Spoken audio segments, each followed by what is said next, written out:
waxaynu bilaabanaynaa taxanaheennii aynu u bixinay dhaliisha dhaqanka Soomaalida. qaybtana waxaynu ku eegaynaa dhaqanka Soomaalida iyo cadaaladda. su-aashaynu isweydiinaynaa waxay tahay dhaqanka Soomaalidu ma yahay dhaqan ku salaysan cadaalad mise waa dhaqan ku salaysan cadaalad darro? si aynu su-aasha uga jawaabno, qaybteennan waxaynu u kala qaybinaynaa 3 qaybood. qaybta koobaad waxaynu ka hadlaynaa xalidda khilaafaadka ee dhaqanka Soomaalida. qaybta labaad waxaynu ku eegaynaa xaguu ka soo jeedaa dhaqanka Soomaalida ee ku salaysan cadaalad darradu. waxaynu ku soo gulaadinaynaa qaybta ugu dambaysa oo ah maxaa laga dhaxlay cadaalad darrada dhaqanka Soomaalida. balaynu 3 qaybood mid walba si gaar ah u sharaxno. aynu soo qaadano qodobkeena koobaad ee xalidda khilaafaadka dhaqanka Soomaalida. inkastoo jiraan khilaafaad fara badan iyo dhibaatooyin bulshada soo kala dhex gala, bal waxaynu eegaynaa 4 khilaaf ee ugu waaweyn ee bulshada soo kala dhex gala iyo sida uu u xalilo dhaqanka Soomaalidu. 4taasina waxay kala yihiin dilka, argoosiga, boobka ama waxaynu u naqaano dhaca iyo kufsiga. bal hadda 4taa qodob mid walba aynu si yaroo kooban isu dultaagno.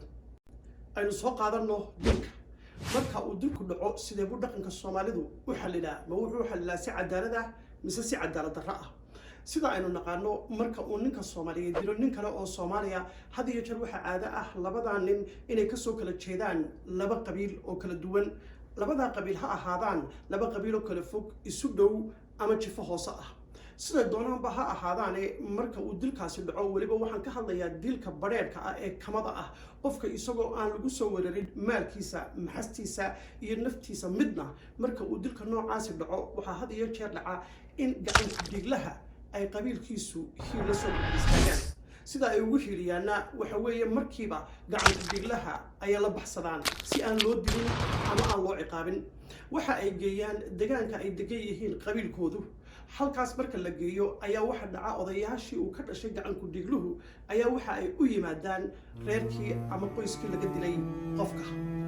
qoyska qofka laga dilayna 3 mid ayuu xaq u leeyahay oo ay siisay shareecada Islaamku. 3daasina waxay kala yihiin in ay saamaxaan, inay ma qaataan ama in loo dilo oo loo qisaaso. 3daaba waxa xaq u leh go'aankeeda reerka qofka laga dilay. balse taasi kama dhacdo dhaqanka Soomaalida. caadiyan waxa dhaca in odayaashii uu ka dhashay gacanku dhiigluhu intay reerkii u yimaadaan muddo ku dul wareegaan, ay reerka ku khasbaan oo ay ka dhaadhiciyaan in aanay ninka dilin ee ay ka yeelaan magta inay qaataan. odayaashu sheekada marka ay muddo wadaan, reerkii qofka laga dilay waxay qaataan magtii. intaasi marka ay dhacdo, waxaa dib isugu noqda qoyskii ama reerkii uu ka dhashay gacanku dhiiglihii. reerkaas ama qabiilkaasi waxa ay markiiba u dhaqaaqaan sidii ay u soo ururin lahaayeen magtii laga rabay. magtaasna waa la kala qaybsadaa. ninkii gacanku dhiigle ahaa isaga waxa ku soo hagaaga neef geela ama wax ka yar. waa halka Soomaalidu marka ay isugu hanjabto, intan ku dilo ayuu $100 igu soo hagaagaya. waa xaqiiqo jirta oo ka jirta dhaqanka Soomaalida. marka magtii la kala qaato, muddo yar kadib waxaa dhacda in ninkii gacanku dhiigle ahaa isagoo wax ciqaaba haba yaraatee la marin lagu soo dhex daayo bulshadii. waxaynu ku dhex nool boqolaal iyo boqolaal gacanku dhiigle oo aan wax ciqaaba la marinin. marmarka qaar ee ay dowladdu soo dhex gasho inay xallisho arrinka, had iyo jeer dowladdu waxay samaysaa in gacanku dhiigliha ay qabtaan oo ay xidhaan. muddada uu xidhan yahayna waxa ay ka warsugaan heshiiska labada beelood ama qabiil. marka ay heshiiyaan magtii kala qaataan, muddo yar ayaa la yara hayaa si loo ilaawo dilkii, kadibna suuqa ayaa lagu soo daayaa. taasi waa arrimaha ka dhaca waddanka gudihiisa. haddaad miyiga dib ugu yaro noqoto, waxaad arkaysaa in taariikhdii ugu dheerayd ee ay Soomaalidu noolayd ay ku nooleen dhulka loo yaqaano miyiga ama baadiyaha. wakhtigaa dheer ay miyiga ku noolaayeenna marna maynu maqlin qof dilay oo loo dilay. waa meesha ay ka soo aasaasantay cadaalad darrada dhaqanka Soomaalidu.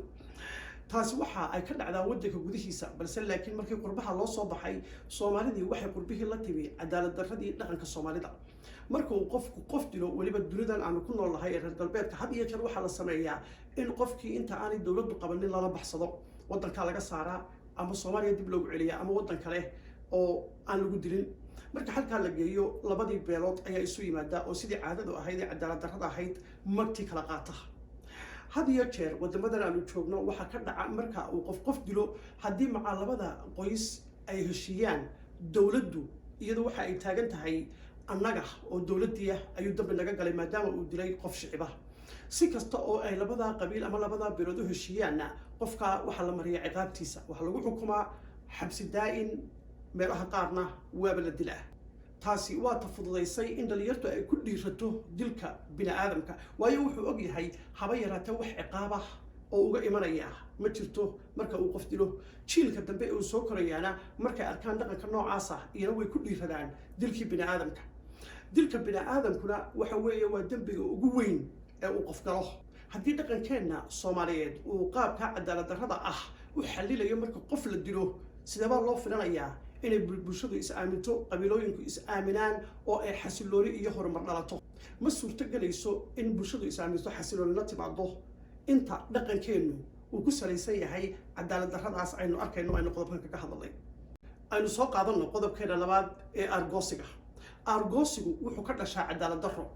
argoosiga waxaa ku kaca dad had iyo jeer tirsanaya cadaalad darro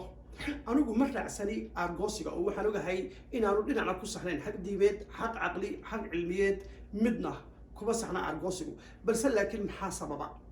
marka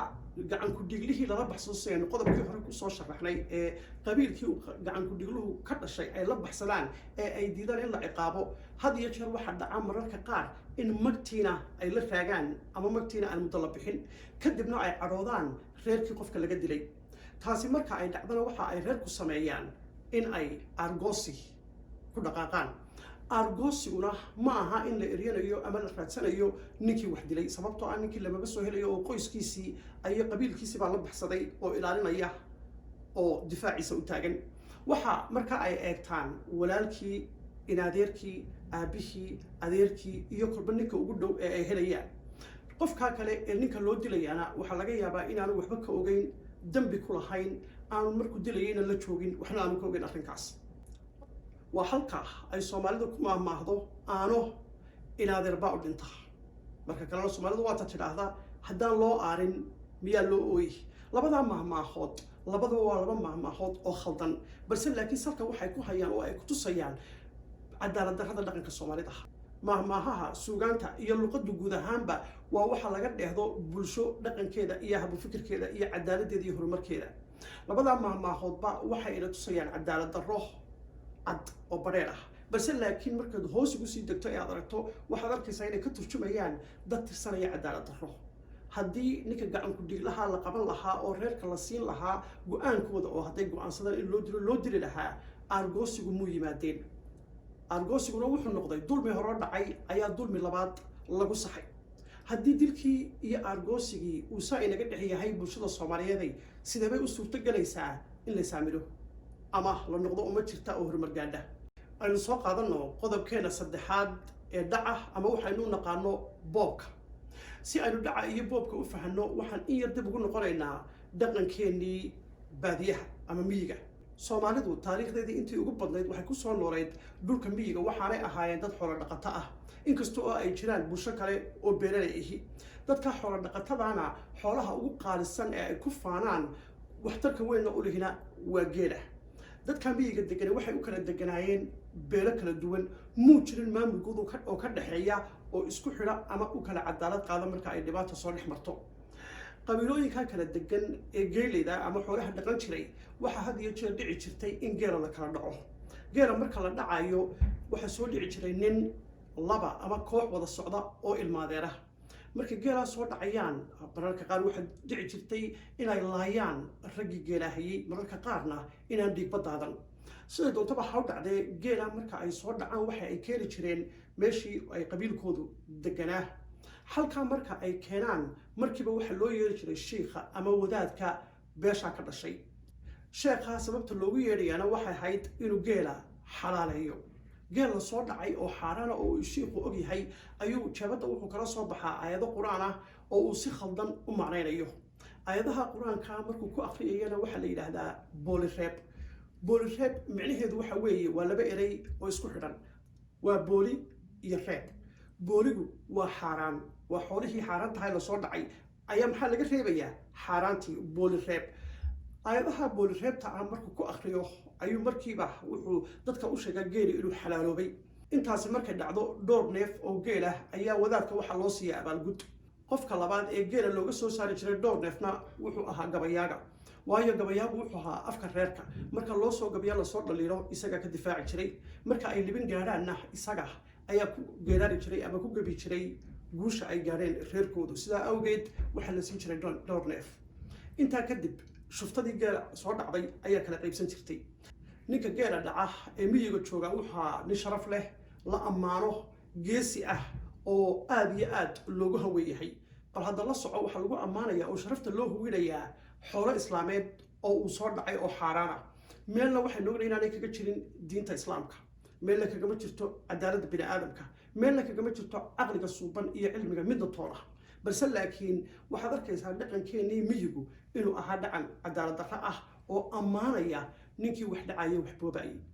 dhaqankii noocaas ahaa ee dhiiri gelinayay in xoolaha ummadda la dhaco xoolaha ummaddana xalaalaysanayay ayaanu la soo galay magaalooyinkii markaynu nimi ee aynu dowlad dhisanayna waxaa bilaabantay in la boobo xoolihii ummadda ninka wasiirka ah ama madaxweynaha ah ama maamul meel ka haya ee xoolaha ummadda boobana waa nin ku ammaanan waa dhaqanka ka soo jeeday miyiga ee la ammaani jiray ninkii geelqaadka ahaa waxa kale oo dhacda marka uu ninku aanu dowladda boobin laakiin ummadda uu la nool yahay uu boobo sidee ayuu dhaqanku u xallilaa dhaqanka Soomaalidu sidii hore aynu u soo sheegnay ee uu xallili jiray dhiigga uu geysto gacanku dhiigluhu ayuu kana u xallilaa qofka ummadda kale xoolahooda dhaca halkii la ciqaabi lahaa lama ciqaabo markiiba waxa hiilkiisa u soo istaagay qabiilkii uu ka dhashay qabiilkuna markiiba waxa ay la kulmaan ciddii wax laga dhacay waxaanay sameeyaan inay xoolihii inta iyagu iska ururiyaan ay dib u celiyaan ninkii xoolaha dhacayna uu halkaa ka baxo isagoo wax ciqaabihii aanay ku dhicin xataa dowladdu marka ay soo gasho ay xidho ninka waxaa la soo daayaa marka ay beeshu heshiisay xoolihii dib loogu celiyo ciddii laga soo dhacay taasina waxay fududaynaysaa inuu bato boobkii iyo dhaci haddii qodobkii hore aynu ka soo hadalnay uu dilku saa u fududaa aargoosigu na noqday wax dhaqanka ka mid ah iminkana boobkii iyo dhaciba uu noqday wax la isugu hiiriyo maxaa inoo hadhay bulshada Soomaaliyeed maxaynu canaananaynaa ummadaha kale adduunka aynu markasta u nidhaahnaa dowlad kale faraha nagula jirta Itoobiya faraha nagula jirta Kenya nagula jirta adduun kale faraha nagula jira Imaaraat iyo Qatar iyo Sacuudiga way jiraan oo adduunka dhan farahu iskula jira kana badbaadmaysa taas balse laakiin adduunku sidoo kula dhaqmaya waxa ay ku xidhnaanaysaa un adigu nooca aad tahay iyo ummadaadu waxay tahay haddii ummadaadiiba cadaalad darro ay gudaheeda ku dhaqmayso oo aanay is aaminsanayn isku xidhnayn qoomiyad isku xidhan oo cadaalad dhex taalana aanay ahayn cid waliba way ku soo galaysaa way ka faa'iideysanaysaa aynu ku soo gunaanadno qodobkeena ugu dambeeya oo ah qodobka kufsiga marka uu kufsigu dhaco sidee buu u xalilaa dhaqanka Soomaalidu marka nin Soomaaliyeed uu gabadh Soomaaliyeed ku xadgudba ee uu kufsado had iyo jeer waxa dhaca in kufsigaasi markuu dhaco reerkii ay gabadhu ka dhalatay ay gadoodaan caroodaan ay raadsadaanna ninkii kufsiga geystay balse laakiin ninkii kufsiga geystay dambiile ahaa markiiba waxa hiilkiisa u soo istaagay qabiilkii uu ka dhashay ninka waa la qariyaa meel ayaana la geeyaa sidii loo geyn jiray gacanku dhiglaha kadib beelaha ayaa isa soo hor fadhiista halku wuxuu noqdaa in inantii uu dulmiga u geystay ee uu kufsaday loo guuriyo وحلقة الصومالية تلاحظه قولوا هذا وحدمه قذات كوفتا تامعني هذا وحوي نينك إنن نبر كفتاه أما كف صلاة إسقى أيام برسناية نكى كفتي جستي حلقة العقاب لها أيا وحلوجو أبال جدا إنتي إللو جوريو محاسة كاني عدالة هذا المعنى عدالة هذا المعنى وحكينا يا إنتي لو كف صدي الدول بقلو جستي حلقة برشدو أهير لهيد لجرب استاجي لها لتصل لها إن أنا إذا واحد بيسمين أو لو واحد قد بي أيا يد العاية لو هيرين مايو ولا تصبايا الدبيرات حي يدا العاية يدا الأفلقة ديرية ننقول سنة إن أنت مشروع هدول نسوا يستاجوا ولا طلع شيء كيستو أو دمعين يقولوا مركا أي قبيل كيس عمل غير كيسو قاعدين إن تحي إن أنت لو كف صدي وحهذا يجي بعده إن دبلغ نقضه إن أنت مستقبل كذا نحطها وكبابه سدا أولد حلقوا حنقول إياه سيارة تقول الآن يعب يسوق راعين إن لو جوريو نك كف صدي قدر كان كلا كف سيورا وحفظ ضينا إياه إن حبلها سفظ الله كف صداه وايو نكون مركا وجبر كف صداه إسكت إن عقاب كل عضائه وحلوجو أبان جدا إن نتي لو جوريو وعدالة الروح حلكي وجسر رئيسي حتى بقى الصومالية هدينو أهيرنو قعن كديق لها haddii aynu samayno argoosi oo aynu dilo qof aan dambi lahayn haddii aynu u helino ninkii xoolaha ummadda dhacayay haddii gabadha la kufsaday halkii la ciqaabi lahaa ninkii kufsaday abaal looga dhigayo gabadhii in loo guuriyo waa maxay cadaaladda inoo hadhay waa afarta qodob ee ugu waaweyn marka laga eegayo dhinaca shareecada dunida horumartay caqliga suuban dadnimada iyo bini'aadamnimada aqoonta iyo dhinac walba haddii cadaalad darrada noocaasi ay naga dhex jirto sidee ayay u suurto galaysaa inaynu iska daa dowlad iyo horta nidaam dhisane aynu noqono ummad is aaminsan inta aan lagu hamiin in la samaysto dowlad iyo qaran waxaa ka horeeya horta bulshadu inay noqoto bulsho is aaminsan is ogol isu cadaalad faraysa oo kala raalli ah balse laakiin bulshada waxaasoo cadaalad darraha ay dhex yaallaan sidee bay u noqon kartaa qaran waa waxa sababay burburka soomaalida waa waxa sababay in qurbajoogtii soomaalidu ay awoodi weydo inay isu timaado oo dolaheeda ay ka wada shaqayso inta aananu dhaleecayn oo aananu dembiyadeena dusha ka saarin ummado kale iyo dowlado kale oo ajnabi ah waxaa habboon inaynu inagu iska bilowno canaanta waxaa habboon inaynu u fiirsano dhaqankeenna iyo nolosheennu sida ay tahay waxaa habboon inaynu eegno